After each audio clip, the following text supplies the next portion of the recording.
जय श्री राम। आपको पता है पोस्ट इंडिपेंडेंस सबसे ज़्यादा लुक्रेटिव प्रोफेशन क्या है भारत में? आपको गुड लुकिंग होने की ज़रूरत नहीं है, आपको इंटेलिजेंट होने की ज़रूरत नहीं है।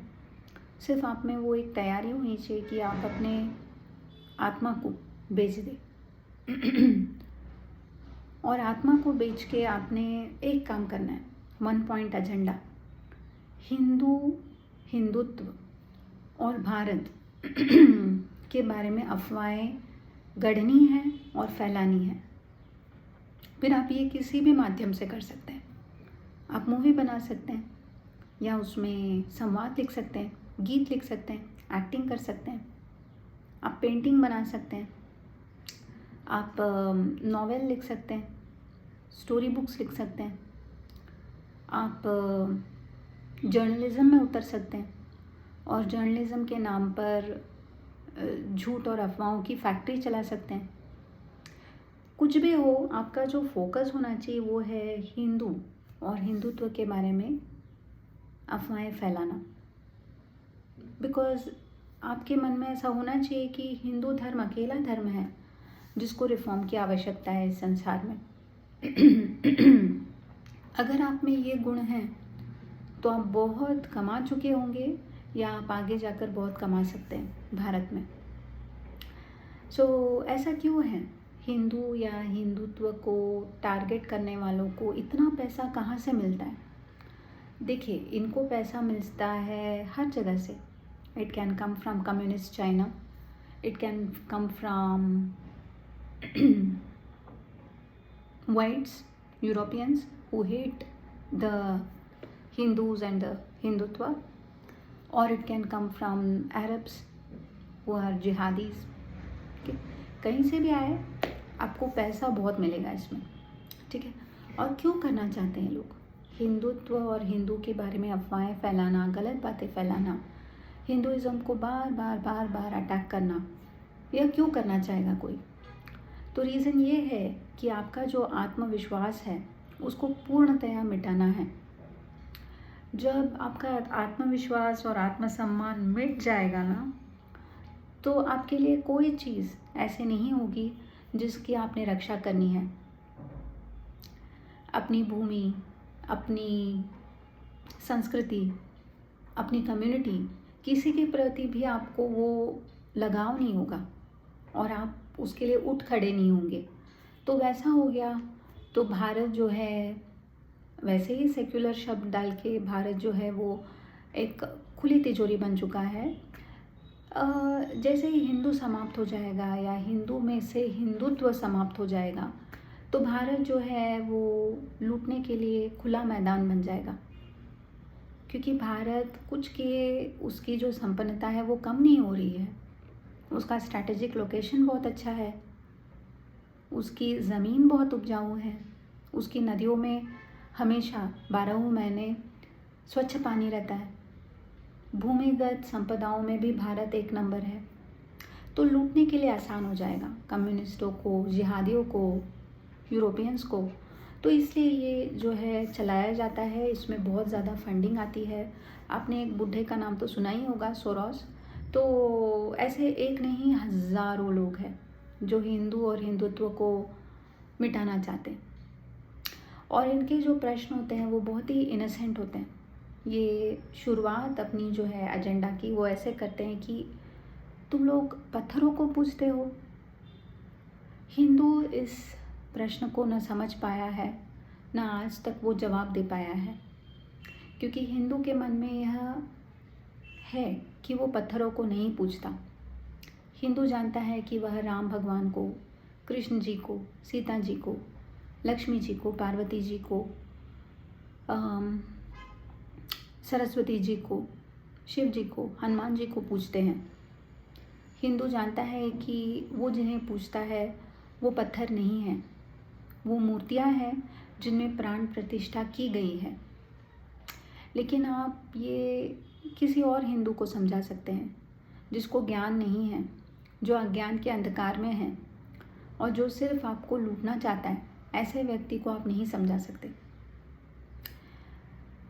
हिंदुओं को यह जानना बहुत ज़रूरी है कि हिंदू मंदिर जो होते हैं उनकी तुलना आप किसी गिरजाघर जहाँ पे रा रा रा रा रा चलता है या किसी मस्जिद जहाँ पर काफिरों को से कैसे निपटा जाए इसकी डिस्कशन होती है, आप नहीं कर सकते। हिंदू मंदिर जो है वो उन जगहों पर बनाए जाते हैं जहाँ पर बहुत अद्वितीय ऊर्जा होती है। आप अगर साइंस पढ़े होंगे तो आपने जाना होगा कि जो एनर्जी फील्ड्स हैं वो पूरी भूमि पर इक्वली डिवाइडेड नहीं है। कुछ जगह होते हैं जहाँ पर एनर्जी फील्ड्स बहुत हाई क्वालिटी के होते हैं। ऐसे स्थानों को अंकित किया जाता है और यहीं पर मंदिर को उभारा जाता है और फिर वहाँ पर उस एनर्जी को के साथ मेल खाते हुई मूर्ति को प्रतिस्थापित किया जाता है और प्रॉपर विधि द्वारा और मंत्रोच्चार द्वारा उसमें प्राण प्रतिष्ठा की जाती है। इसीलिए मंदिर जो है एक ऐसा स्थान नहीं है जहाँ पर आप जाके प्रेयर करते हैं। मंदिर एक ऐसा स्थान है जहाँ पर जाकर आप रिचार्ज होते हैं। मैंने आपको पहले भी बताया था कि अगर आप मोबाइल ऐसे ही छोड़ देंगे तो वो चार्ज नहीं होगा, लेकिन अगर वो चार्जिंग पोर्ट से कनेक्टेड रहा तो वो चार्ज हो जाएगा। उसी प्रकार मानव के लिए चार्जिंग पोर्ट कोई है तो वो मंदिर है जो हाई एनर्जी फील्ड्स है, क्योंकि हिंदुइज़्म इस बात को मानता है और साइंस ने इसका सपोर्ट भी किया है कि वी आर एनर्जी एंड हम हमारे अराउंड की एनर्जी से इन्फ्लुएंस होते हैं। अगर हम हाई क्वालिटी एनर्जी के संपर्क में आए तो हम एनर्जाइज्ड बनते हैं। This is a known thing, ठीक है। और इसीलिए वहाँ पर जो मंत्रोच्चार भी होते हैं आप देखेंगे कि वो भी पावर ऑफ वर्ड्स, जैसे अभी वेस्टर्न फिलोसोफर्स आपको बताते हैं as if they only thought about it. ये हमारे पूर्वजों को पता था पावर ऑफ वर्ड्स की ताकत, इसीलिए ऐसे मंदिरों में मंत्रोच्चारण सदैव चलता है ताकि वो पॉजिटिविटी और वो एनर्जी मिलकर आपको बेनिफिट करे। सो इसीलिए मंदिरों की तुलना जो है वो मस्जिद से या गिरजाघर से कभी ना करने दे किसी को भी, कि मंदिर जो है वो हाई एनर्जी फील्ड्स है। मुझे थोड़ा समझाने का थोड़ा अवसर दे। अगर आप एक भूमि खरीदते हैं जहाँ पर आप एक घर बनवाना चाहते हैं और उसके लिए आप शुरुआत में एक कुआं खुदवाना चाहते हैं, क्या उस भूमि में हर जगह आप कुएं खुदवाएंगे? नहीं, आप पहले पता करेंगे कि पानी का स्रोत कहाँ है, फिर वहाँ पे कुएं के लिए खुदाई करेंगे। उसी प्रकार मंदिर भी हर जगह नहीं बनाया जाता। जिस प्रकार मैंने तो वो मूवी नहीं देखी है भगवान की दया से, लेकिन उसके स्निपेट्स मैंने देखे हैं। तो उसमें वो जो पीके है शायद एलियन है वो, और वो एक पत्थर लेता है और उसके ऊपर पान का जो काथा रहता है ना उसको ऐसा लगाता है और उसको रख देता है, तो लोग आके वहाँ पर पैसा डालते हैं, फूल चढ़ाते हैं और वो बोलता है देखो कितना आसान है। नो, मंदिरों की स्थापना ऐसे नहीं होती है। अभी तो मैंने कुछ और की स्थापना ऐसे होते हुए देखा है। एक रेक्टेंगुलर सीमेंट का एक ब्लॉक रख देते हैं जिस पे कुछ झिलमिल सी हरी चादर चढ़ा देते हैं और कुछ चमेली के फूल चढ़ा देते हैं।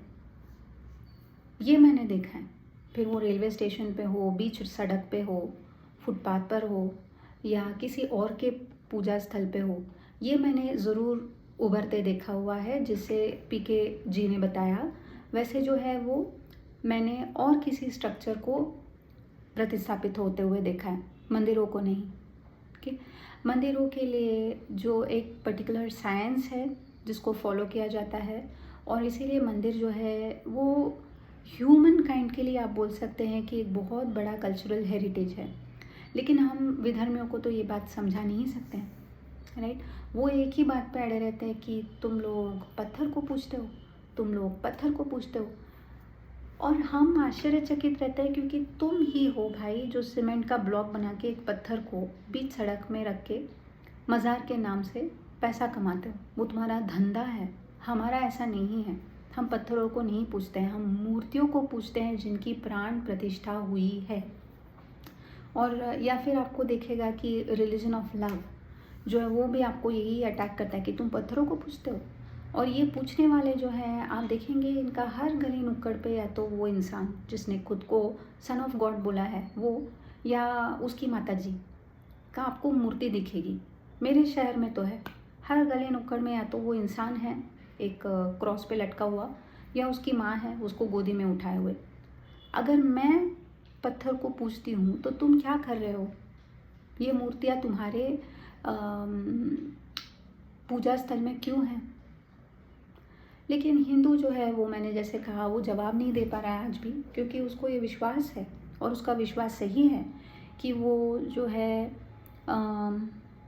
पत्थर को नहीं पूजता है, वो उन मूर्तियों को पूजता है जिसमें प्राण प्रतिष्ठा हुई है। और वो मूर्तियाँ भी वहाँ खड़ी की जाती है जहाँ पे the quality of energy is very high. ठीक है, तो आपको अक्सर देखा जाएगा through write-ups, through dialogues, through songs, हिंदुओं को और भी गालियाँ दी जाती है कि पत्थर पे दूध चढ़ाते हैं हिंदू, पत्थर पे पानी चढ़ाते हैं, पत्थर को अलंकार करते हैं, इससे तो अच्छा है किसी गरीब भीख मंगे को पैसा दे दें। आपने सुना होगा कि जो आमिर खान है या अक्षय कुमार है, they are self proclaimed reformist, जैसे मोहन रॉय था वैसे, या जैसे अम्बेडकर थे शायद वैसे, जो आकर आपको बोलते हैं कि नहीं, तुम गरीबों को पैसा दो, तुम पत्थर पे क्यों चढ़ाते हो, तुम पत्थर पे क्यों चढ़ाते हो। सो पहले तो ऐसे लोगों को आप जवाब देना सीखे, वो पत्थर नहीं है, वह मूर्ति है जिसकी प्राण प्रतिष्ठा हुई है। दूसरी बात, मैं भिक्षावृत्ति को क्यों प्रोत्साहन दूँ, मैं किसी भीखमंगे को पैसा क्यों दूँ। मैंने तो निर्धार कर लिया है कि मैं इवन सिग्नल्स पे जो है मैं भिखारियों को पैसा नहीं देती हूँ, क्योंकि मुझे पता है कि एक रैकेट है जिसमें लोगों को किडनैप किया जाता है, उनके हाथ पैर तुड़वाए जाते हैं और उनसे भीख मंगवाई जाती है, और ये सब पैसा जाता है किसी किंग पिन को। तो मैं इसको बढ़ावा क्यों दूँ। फिर ये लोग सिग्नल के सामने, मंदिर के सामने, कहीं पे भी बैठे रहे, I am not going to encourage it. लेकिन मैं इन विधर्मियों को ये ज़रूर बताना चाहती हूँ कि जो दूध मैंने ख़रीदा है ना, उसके लिए मैंने किसी को पैसे दिए हैं जो मेहनत से पैसा कमा रहा है दूध बेचकर। जो फूल मैं ख़रीदती हूँ उससे भी किसी का घर चलता है, फूल बेचने वाली का। जब मैं मंदिर में प्रवेश करती हूँ तो मैं अपनी चप्पलें जो है बाहर उतारती हूँ, जो वो चप्पल संभालता है ना उसको भी मैं दान देती हूँ, क्योंकि वह मेरी कीमती चप्पलों का ख्याल रखता है जब तक मैं दर्शन करके ना जाऊँ। जब मैं मंदिरों में अंदर प्रवेश करती हूँ ना, तो इसके पहले जब मुझे ज्ञान नहीं था तब हुंडी में मैं पैसे डाला करती थी, ताकि मुझे लगता था कि ये पैसा जो है वो मंदिर के रख रखाव के लिए यूज़ होगा, मंदिर की मरम्मत की जाएगी, मंदिर में काम करने वाले, झाड़ू पोछा मारने वाले लोगों को पैसा दिया जाएगा, वहाँ पे रहने वाले पुजारियों को पैसा दिया जाएगा, वहाँ पे कोई भूखा अगर आता है तो उसको अन्नदान के द्वारा खिलाया जाएगा। यह सोचकर मैं हुंडी में पैसा डालती थी, जो मैंने छोड़ दिया है। ओके, लेकिन अगर मुझे कोई हाउसकीपिंग का वहाँ पर मिलता है तो मैं ज़रूर उसको कुछ ना कुछ पैसा देती हूँ, जो साफ़ सफाई कर रहा होता है। फिर जब पंडित जी मंत्रों द्वारा और श्लोकों द्वारा भगवान की पूजा करते हैं तो उनको भी मैं दक्षिणा देती हूँ, क्योंकि मैंने जाना है कि पावर ऑफ पॉजिटिविटी के ऊपर इतना बोला गया है, और पावर ऑफ वर्ड्स के बारे में बोला गया है, और जब ये वेस्टर्न उसको रीपैकेज करके हमको देते हैं तो हम एक्सेप्ट कर लेते हैं। लेकिन हम ये नहीं जानते कि हमारे मंदिरों में जो बोला जाता है वो पावर ऑफ वर्ड्स का ही एग्जाम्पल है। स्तोत्रों द्वारा, श्लोकों द्वारा जब हम बार बार अच्छी बातें कहते हैं तो अच्छा होता है, लोगों का भला होता है। It's what you talk that manifest itself. तो मुझे पता है कि अगर मैं एक श्लोक को, मान के चलिए मुझे शिव तांडव स्तोत्र कंठस्थ करना है, तो मुझे पता है कि महीनों अगर मैं मेहनत करूं तो भी वो मुझे कुछ दिनों के लिए याद रहेगा और बाद में मैं उसको भूल जाऊंगी फिर से। तो जो पंडित जी ने अपना 13-14 वर्ष इसमें लगाया है कि वो हर मंत्र को, हर श्लोक को समझे, उसको कंठस्थ करे और सिचुएशन के हिसाब से मेरे लिए प्रार्थना करते वक्त उन श्लोकों को, उन मंत्रों को बोले, तो मेरा ये कर्तव्य है कि उनकी मेहनत को मैं प्रॉपर तरीके से रिवॉर्ड करूँ, तो मैं उनको पैसा देती हूँ, उनको दक्षिणा देती हूँ। तो जब मैं मंदिर से बाहर आती हूँ तो मुझे पता है वहाँ पर कई सारे दुकान लगे हुए होते हैं जो श्रद्धालुओं को अपने अपने सामान बेचते हैं। अगर आप कभी मदुरई मीनाक्षी टेम्पल जाएंगे तो उसके सामने, उसके वैसे तो 4 द्वार है और चारों द्वारों के सामने आप देखेंगे मेले की तरह बाज़ार लगते हैं और वहाँ पे जो प्रसिद्ध चीज़ें हैं वो बेची जाती है। जैसे वहाँ पर ब्रास के आइटम्स बहुत कम कीमत में आपको मिलेंगे, स्टील के आइटम्स बहुत कम कीमत में मिलेंगे, तो मैं लेती हूँ वहाँ से और उससे उन सब लोगों का घर चलता है। और जब दर्शन करके शॉपिंग करके मैं थक हार जाती हूँ तो मैं होटल में खाना खाने जाती हूँ, उस होटल वाले का भी घर चलता है मेरे जाने से। फिर जब मैं होटल से, रेस्टोरेंट से खाना खाकर अपने रूम पर जाती हूँ तो जाने के लिए जिस वाहन का मैं उपयोग करती हूँ उसका घर भी चलता है मेरे हायर करने की वजह से। फिर जब मैं रूम पर जाकर होटल में रुकती हूँ 1 रात 2 रात, तो होटल वाले का भी धंधा चलता है मेरे जाने से। और यह सब पॉसिबल है मेरे भगवान के कारण। वो भगवान वहाँ बैठे हैं तो उनको देखने के लिए मैं जाती हूँ और इतने सारे लोगों का मुझे बिना पता चले घर चलता है। आप समझ रहे हैं? मैं क्यों दूँ किसी भीख मंगे को? मैं उसको वही पूछूंगी जो आप लोग पूछते हैं और जो आप लोगों ने मुझे सिखाया है, हाथ पैर है ना, काम करो। भगवान पे दूध क्यों चढ़ाते हो? आप जानते भी हैं एक भी मंदिर ऐसा नहीं है जहाँ पर अन्नदान नहीं होता है। कोई भी जाए उसको प्रसाद ज़रूर दिया जाता है। और मंदिर में जाने से क्या लाभ मिलता है उसको आप मॉनेटरी वे में या वर्बली एक्सप्लेन नहीं कर सकते हैं। एक हिंदू परिवार जब मंदिर जाता है सुबह स्नान आदि करके और वहाँ पर जाकर भगवान की पूर्ण अलंकृत मूर्ति को देखता है और वहाँ पर स्तोत्रों और मंत्रों के उच्चारण को सुनता है और भगवान के सामने नतमस्तक होता है और वहाँ भगवान को चढ़ाई हुई आरती लेता है और भगवान को चढ़ाया हुआ प्रसाद लेता है, तो उसको क्या लाभ मिलता है वो आपको बता नहीं सकता है। उसके लिए उसी की तरह आपने भी श्रद्धालु रहना है, आपने भी मंदिर जाना है और आपने भी महसूस करना है। ये चीज़ ऐसी है जो आप एक्सपीरियंस कर सकते हैं, कोई आपको बता नहीं सकता है। How recharge you feel, how positive you feel is the क्या कहते हैं उसको, जिसका किसी पैसे में या किसी शब्दों में उसका वर्णन नहीं हो सकता है ना, वैसी एक निधि हमको मिलती है जब हम मंदिरों में जाते हैं। और मंदिरों में जाते हुए हम अनायास ही बहुत सारे लोगों को अपनी तरफ से जितना हो सके मदद करते हैं कि उनका घर चले और वो भी आत्मसम्मान से जिए, भीख मांग के ना जिए। सो जो हिंदी फिल्में हैं या हिंदी फिल्मों के जो हीरो है जिनका दिमाग का स्तर जो है वो एक किंडरगार्टन के बच्चे से भी कम होता है ना, ऐसे लोगों के बातों को उलट उत्तर देना सीखें। आप समझें इस बातों को कि मंदिर की जो इकॉनमी होती है वो बहुत स्ट्रॉन्ग इकॉनमी है। कुछ सोच समझकर ऐसे पावन स्थलों में मंदिरों को उबारा जाता है, मूर्तियों को प्रतिस्थापित किया जाता है, उनकी प्राण प्रतिष्ठा होती है ताकि लोगों का घर तो चले ही, और अगर कोई स्पिरिचुअल सीकर है तो उसको स्पिरिचुअलिटी भी मिले। समझे आप? तो कोई अगर आपको क्या कहते हैं उसको, अपमानित करने का प्रयास कर रहा है, आपको दिग्भ्रमित करने का प्रयास कर रहा है, तो आपका यह जॉब है कि उसको उल्टा होकर एक करारा थप्पड़ दे उसको। समझे आप?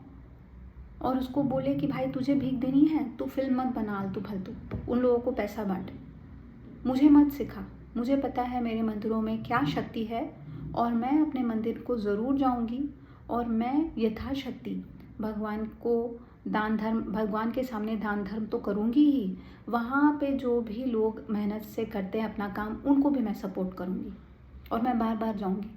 लेकिन मैं हुंडी में नहीं डालूँगी क्योंकि मुझे पता है कि हिंदू मंदिरों के बोर्ड पर तुम विधर्मी लोग बैठे हो और वहाँ से पैसा उठाते हो और अपने चर्चों में और मस्जिदों में ठूसते हो।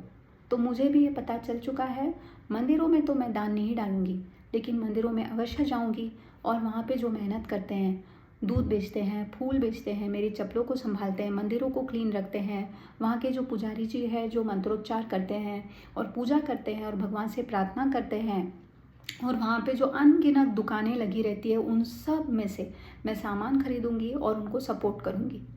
और मैं चेक करूँगी कि इनमें से कोई विधर्मियों की दुकान तो नहीं है जो मेरे ही भगवान को गाली देता है और फिर इतना लंपट है कि मेरे ही भगवान के सामने आके अपनी दुकान लगाता है।